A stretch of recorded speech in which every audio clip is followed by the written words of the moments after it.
Hello, everybody. Welcome to our November Snapshot Saturday. My name is Lacey. I'm the program assistant here at the Charles Lindbergh House and Museum. We are actually coming live from the Historic House today. This is the first time that we've moved over here to do a program. And we're going to be talking about Christmas time during World War I. Our Christmas program will be in just a few short weeks here. So we're just going to give you a little snapshot of what we talk about. And we talk about the family living here during Christmas. So C.A. Lindbergh was elected to Congress in 1906, and the family divided their time between Little Falls, Minnesota and Washington, D.C., so the family would pack up every winter and move.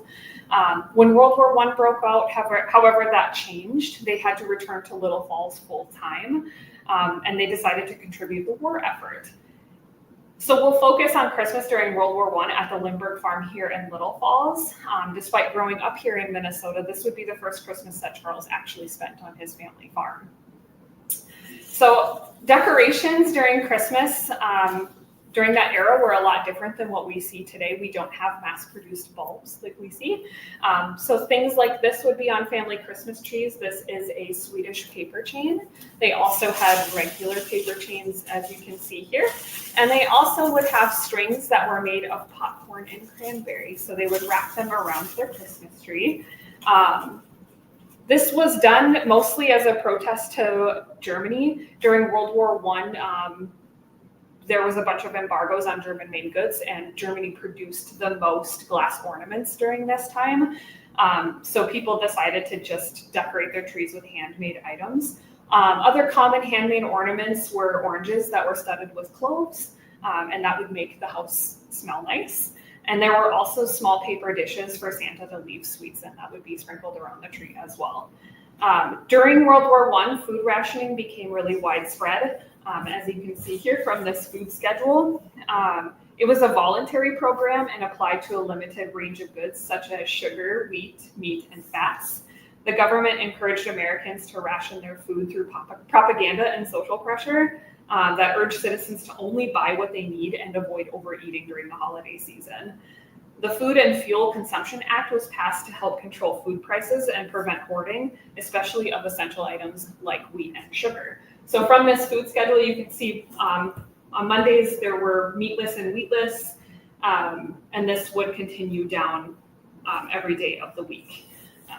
As far as sugar goes, your ration for the month would be something that looked like this. So yeah, you didn't have a whole lot to work with during World War I. As a young man, Charles Lindbergh was part of the Boys and Girls Working Reserve Program. Here is actually a poster from a propaganda poster of that program during the time. This program allowed students to continue their education through home study while also working on the farm to support the war effort. Charles would go back to the Little Falls High School in 1918, and he just walked into the auditorium and they handed him his diploma.